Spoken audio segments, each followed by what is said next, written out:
नमस्कार, स्वागत है आपका। आप देख रहे हैं महासंग्राम 2024 में हुआ आपके साथ अमित गर्ग शुक्ला।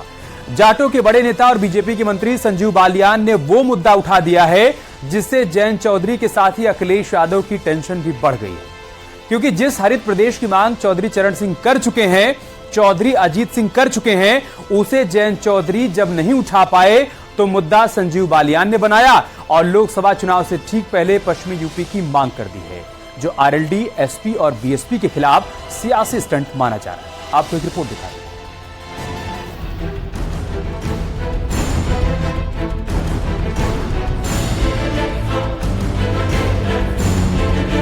जिस मांग के इर्द गिर्द चौधरी चरण सिंह की सियासत रही, जिस मांग को चौधरी अजीत सिंह ने मुद्दा बनाया, अब वही मांग बीजेपी के मंत्री और पश्चिम उत्तर प्रदेश में जाटों के बड़े नेता संजीव बालियान ने उठाया है। संजीव बालियान ने जाटों के सम्मेलन में कहा कि वो पश्चिम प्रदेश यानी कि पश्चिमांचल की मांग का समर्थन करते हैं और यूपी का पश्चिमी क्षेत्र राज्य बनता है तो उसकी राजधानी मेरठ होगी। क्रांति धारा पर हूँ, 1857 की क्रांति का आगाज इसी शहर से हुआ और भाई पश्चिम उत्तर प्रदेश की राजधानी भी है मेरठ।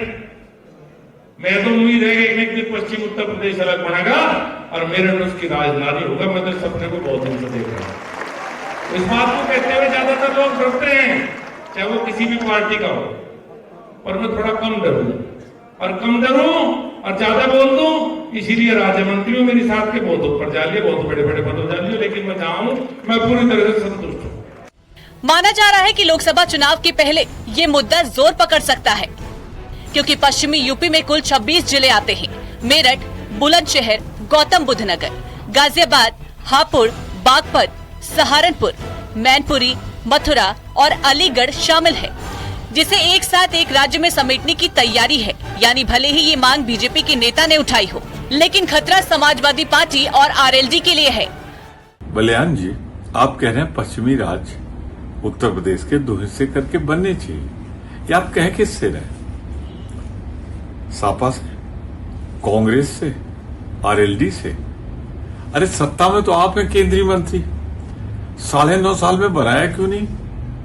अब यहाँ तो ये भी झगड़ा नहीं, डबल इंजन की सरकार है, उत्तर प्रदेश में भी आपकी सरकार है, आप प्रस्ताव मंगाइए, बनाइए, हम स्वागत करेंगे आप।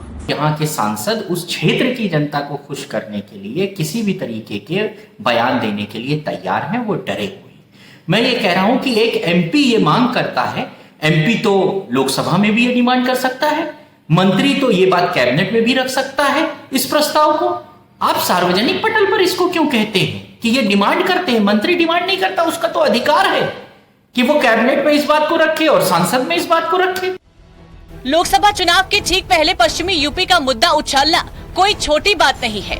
ये मुद्दा राष्ट्रीय लोकदल, समाजवादी पार्टी के साथ साथ बीएसपी की भी मुश्किलें बढ़ा सकती है, क्योंकि 2019 के चुनाव के आधार पर देखें तो वेस्ट यूपी की 7 लोकसभा की सीट सहारनपुर, बिजनौर, नगीना, अमरोहा, संभल, मुरादाबाद में बीजेपी हार गई थी और अब संजीव बालियान का बयान पश्चिमांचल के बहाने जनता को इस मुद्दे पर साथ लाने की कोशिश है। राष्ट्रीय लोकदल पिछले 25 वर्षों से लगातार उत्तर प्रदेश के पुनर्गठन के लिए, हरित प्रदेश बनाने के लिए संघर्ष कर रहा है। राष्ट्रीय लोकदल के मुखिया रहे स्वर्गीय चौधरी अजीत सिंह जी उत्तर प्रदेश में कोने कोने तक, बुंदेलखंड, पूर्वांचल, पश्चिमी उत्तर प्रदेश, लगातार सब जगह उन्होंने रैलियां की। सब चूंकि मामला पश्चिमी यूपी से जुड़ा है, ऐसे में आरएलडी और जयंत चौधरी इस मुद्दे पर चुनाव के समय बीजेपी के खिलाफ नहीं जाना चाहेंगे।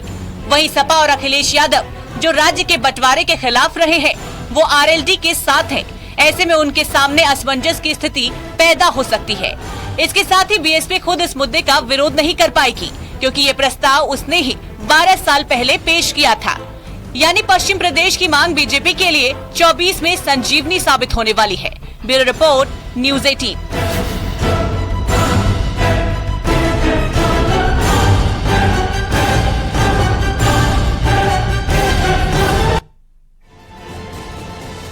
उधर बिहार में जाति आधारित गणना की रिपोर्ट जारी कर दी गई है। इस रिपोर्ट के मुताबिक बिहार में 82% हिंदू हैं, तो मुस्लिम और यादव मिलाकर यह आंकड़ा 32% के पार चला जाता है। यानी जिस वोट बैंक के सारे बीजेपी और आरजेडी चुनाव लड़ती रही हैं, वो तस्वीर अब साफ हो चुकी है और इसी तस्वीर को साफ करने के लिए अब उत्तर प्रदेश में भी सियासी आर पार की स्थिति पैदा हो गई है। आपको एक रिपोर्ट दिखाते हैं, आखिर जाति गिनाए तो तभी वोट पाएंगे क्या?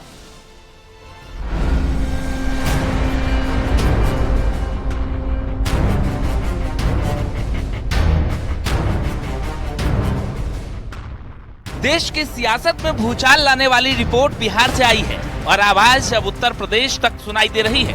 नीतीश कुमार ने 24 के चुनाव से पहले जातीय सर्वे का दांव चला तो सियासी तनाव बढ़ गया, क्योंकि बिहार में अब कितने राजपूत, कितने ब्राह्मण, कितना अगड़ा, कितना पिछड़ा, ये क्लियर हो चुका है, जिसके दम पर अब इंडी गठबंधन बिहार में ताल ठोकने के लिए तैयार है। जातीय जनगणना बिहार की जनता में, गरीबों में भरम फैलाने के सिवा कुछ नहीं है। इन्हें